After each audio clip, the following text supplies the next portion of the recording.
Halo semuanya, selamat datang kembali di channel ini. Admin harap kalian semua dalam keadaan baik-baik saja ya. Oke, ini dia RX-772 Gun Cannon, mobil suit ciptaan Federasi yang muncul selama peristiwa One Year War yang tergabung dalam unit tempur Weight Base. Gun Cannon diciptakan melalui Operation V yang dibuat bersamaan dengan dua unit sepupunya, yakni RX-75 Gun Tank dan RX-78 Gundam. Gun Cannon aktif selama perang 1 tahun sebagai mobil suit yang didesain sebagai unit bertahan sekaligus juga sebagai unit pendukung dengan cakupan jarak menengah ya. Gun Cannon yang diperlihatkan selama di seriesnya mobil suit Gundam seringkali menjadi unit mobil suit yang berdampingan dengan RX-78 Gundam. Nah, sebagai unit tempur dengan persenjataan artileri yang ditunjukkan melalui kedua meriam di bahunya, Gun Cannon disebut-sebut sebagai produk mobil suit yang sukses yang dikatakan baik secara performa karena memiliki beberapa aspek kinerja mobil suit yang lebih unggul dari mobil suit lainnya. Nah, alasan jelas kenapa Gun Cannon diciptakan meskipun untuk sekelas mobil suit dengan konsep bipedal atau humanoid, Gun Cannon pada saat itu dapat dikatakan buruk dalam aspek mobilitas ya. Nah, sebagai unit mobil suit yang pada saat itu berkonsep bipedal atau humanoid yang memiliki dua lengan dan dua kaki, performa gerak dari Gun Cannon sendiri dikatakan tidak seluas seperti halnya Gundam ya. Namun hal ini sebenarnya wajar karena manuver geraknya yang lambat ini dipengaruhi oleh bobot armor bagian depannya yang lebih dipertebal sehingga kelihatan lebih besar jika diperhatikan ya. Namun hal inilah yang membuat Gun Cannon tidak dilengkapi dengan pertahanan berupa perisai atau shield. Nah, diketahui bahan dasar armor yang terdapat dalam Gun Cannon ialah bahan armor yang sama terdapat dalam RX-78 Gundam, yaitu titanium Luna. Hanya saja kemungkinan tingkat ketahanannya bisa jadi lebih baik dibandingkan Gundam ya. Namun ketahanan ini bukan berarti berlaku untuk semua titik armor pada Gun Cannon ya. Terdapat beberapa titik tertentu seperti halnya bagian sendi yang dapat dengan mudahnya ditembak. Tidak seperti Gundam di mana hampir di seluruh bagian armornya dilapisi dengan bahan titanium Luna. Sedangkan Gun Cannon hanya berfokus pada bagian armor bodi utamanya aja. Namun tetap saja dengan tebalnya armor yang demikian, hal ini memungkinkan Gun Cannon memiliki tingkat ketahanan yang lebih pada saat menerima serangan-serangan jarak jauh seperti halnya serangan artileri. Nah, meskipun tingkat pertahanan yang dikatakan kuat, sayangnya Gun Cannon sendiri ini tidak didesain sebagai unit tempur jarak dekat. Hal ini dikarenakan persenjataan yang terdapat dalam Gun Cannon tidak ada satupun yang mendukung untuk melakukan serangan jarak dekat. Jadi tidak seperti halnya Gundam yang dilengkapi dengan beam saber ya. Nah, di seriesnya pun pada saat Gun Cannon dihadapkan pada suatu momen tempur yang mengharuskan bertempur dengan tipe serangan jarak dekat, Gun Cannon hanya mampu membalas serangan tersebut dengan tinju tangan ataupun tendang kaki. Jadi ya satu-satunya senjata jarak dekat yang Gun Cannon punyai ya kalau nggak main tangan atau main kaki, seperti itu. Makanya dalam tim Weight Base sendiri, meskipun Gun Cannon memiliki desain yang lebih baik untuk bergerak dibandingkan Gun Tank, tetap saja Gun Cannon tidak dapat dikatakan baik dalam hal kecepatan gerak. Padahal kita tahu movement atau pergerakan merupakan hal penting ya pada saat pertempuran. Ya ujung-ujungnya peran Gun Cannon di sini nggak lebih seperti halnya peran Gun Tank. Sebagai mobil suit pendukung, ya walaupun bisa dibilang peran Gun Cannon di sini difungsikan pada jarak tempur menengah dan lebih baik dari Gun Tank. Nah, bisa admin bilang lebih baik dari Gun Tank karena dari aspek mobilitasnya saja Gun Cannon jelas lebih unggul. Apalagi diketahui juga alasan diciptakannya Gun Tank ini dikarenakan mobilitas gerak Gun Tank yang terbatas. Untuk itu pada akhirnya Federasi berinisiatif untuk mengembangkan mobil suit Gun Cannon yang mampu benar-benar berjalan dengan mekanisme dua kakinya itu dengan harapan mampu bermanuver di permukaan yang tidak rata. Nah, sebagai mobil suit prototype awalnya Gun Cannon diciptakan sebanyak 3 unit. Namun 2 unit lainnya dihancurkan selama invasi Zeon yang pada akhirnya hanya menyisakan Gun Cannon satu-satunya yang ditempatkan di Weight Base yang bisa kita lihat di sepanjang peristiwa One Year War di series Mobile Suit Gundam. Nah, untuk desain dari Gun Cannon sendiri ini bisa admin bilang nggak terlalu sangar ya. Kalau buat admin berasa kayak lagi ngeliat anak TK yang gemoy-gemoy gimana gitu, pakai helm di kepalanya yang mau siap-siap berangkat tamasya. Gemuk dari bodinya ini buat admin nggak ada kesan sangar-sangarnya. Bentuknya ini malah gemesin kayak bayi obesitas gitu kalau kata admin. Ini menurut admin ya. Apalagi warnanya merah merona terang gitu, makin nambah kesan gemoynya. Tapi tetap aja gemoynya ini nggak ngilangin sentuhan-sentuhan mobil suit klasik di era One Year War ya. Nah, untuk pilot tetap dari mobil suit Gun Cannon sendiri ialah Kaisi Den, seorang pemuda berumur 18 tahun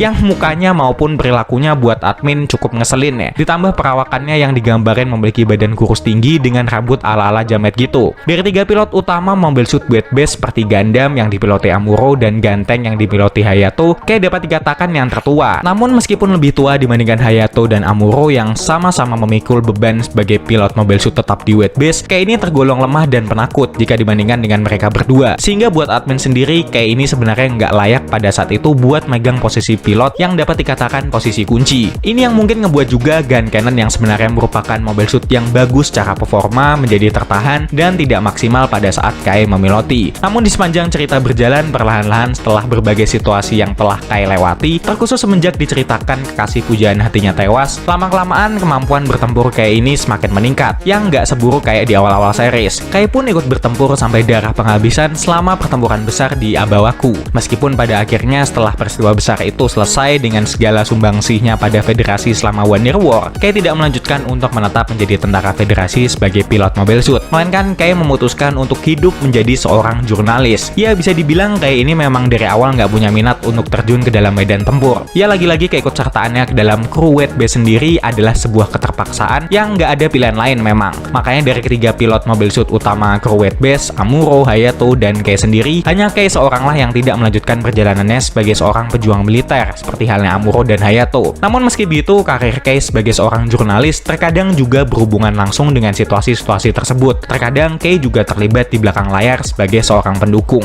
Oke, dari pilot kita bahas soal persenjataannya ya. Nah, sama seperti Mobile Suit sepupunya yaitu Ganteng, persenjataan yang terdapat dalam gun cannon sendiri ini juga terbatas. Tidak ada persenjataan yang aneh-aneh gitu. Mengingat gun cannon ini memang dibuat sebagai rencana untuk nantinya digunakan sebagai Mobile Suit massal Federasi. Nah, persenjataannya sendiri yang pasti terdapat Falcon Gun, lalu ada XBR M79A Beam Rifle khusus yang dikembangkan untuk gun cannon yang bentuknya ini lebih besar dibandingkan beam rifle yang digunakan Gundam dengan akurasi serta jangkauan tembak yang jauh lebih baik. Namun diketahui tingkat kendali atau kontrolnya cukup sulit. Nah, persenjataan yang terakhir dan yang paling utama yang melambangkan banget penamaan nih Mobile Suit disebut gun cannon ialah senjata cannon yang berada di kedua sisi bahunya. Senjata ini memiliki jarak cakup yang terbatas tidak sejauh senjata cannon yang terdapat dalam Ganteng. Namun bisa dikatakan tembakannya ini cukup unggul ya selama pertempuran karena mampu menembak secara cepat. Nah, kecepatan tembakan ini didukung dari tipe cannon atau meriam dari gun cannon itu sendiri yang dilengkapi dengan lapisan atau pelindung pendingin sehingga pada saat tembakan dilakukan terus-menerus, laras atau ujungnya itu tidak akan cepat panas. BTW kalau ingat senjata meriam ini, admin jadi inget pose gun cannon pada saat menembak ya, dimana ditunjukin di beberapa scene gun cannon melakukan pose nungging atau bungkuk gitu. Bisa dibilang ini pose khasnya gun cannon pada saat menembakkan kedua meriam di bahunya itu. Oh ya, karena gun cannon ini merupakan bagian dari Porek V seperti kedua sepupunya, gun cannon ini juga memiliki fitur core block system, di mana core block atau bagian inti pesawat dapat dikeluarkan pada saat keadaan darurat. Nah, setelah peristiwa yang terjadi di Mobile Suit Gundam, di kemudian hari, gun cannon ini tidak pernah diproduksi kembali ya. Hal ini dikarenakan biaya pembuatannya yang mahal untuk dapat diproduksi secara massal oleh Federasi. Namun, melihat kesuksesan besar gun cannon selama peristiwa One Year War, akhirnya gun cannon tetap diproduksi, namun secara massal ya, dengan budget seadanya, melalui pembuatan gun cannon mass product, bahkan dengan pengurangan kualitas yang cukup signifikan. Nah, nggak berhenti sampai situ, selanjutnya juga beberapa desain dari gun cannon ini kemudian juga diadaptasi ke dalam Mobile Suit massal Federasi, yaitu GM, dengan sensor mata helm kalau kata admin, yang cukup melekat dan identik dengan Mobile Suit massal Federasi hingga sekarang. Ya, kalau buat admin sendiri, gun cannon ini sebenarnya bisa jadi Mobile Suit yang nggak kalah tanding sama Gundam di masanya. Meskipun ya Gundam sendiri pastinya lebih cenderung unggul dalam berbagai aspek dibandingkan gun cannon. Tapi tetap aja gun cannon ini nggak buruk-buruk banget kalau semisal Federasi punya niat untuk kembangin gun cannon lebih lanjut lagi. Buat admin, gun cannon ini bisa aja jadi S Mobile Suit yang kurang lebih sebanding dengan tipe Gundam.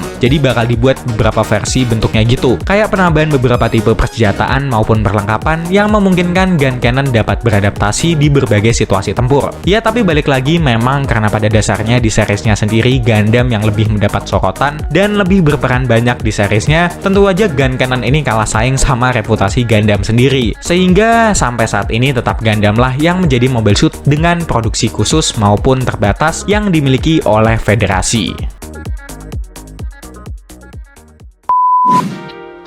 Oke, mungkin cukup sekian dulu yang bisa admin bahas di video kali ini, karena pada dasarnya admin juga manusia yang penuh dengan dosa. Jika admin ada salah ucap dalam penyampaian informasi, tolong diperbaiki ataupun dilengkapi. Akhir kata, jangan lupa subscribe, like, komen kalau kalian mau ngasih saran apa ke admin bahas apa berikutnya, dan share video ini ke teman-teman kalian semua. Dan sampai jumpa di video-video berikutnya. Bye-bye!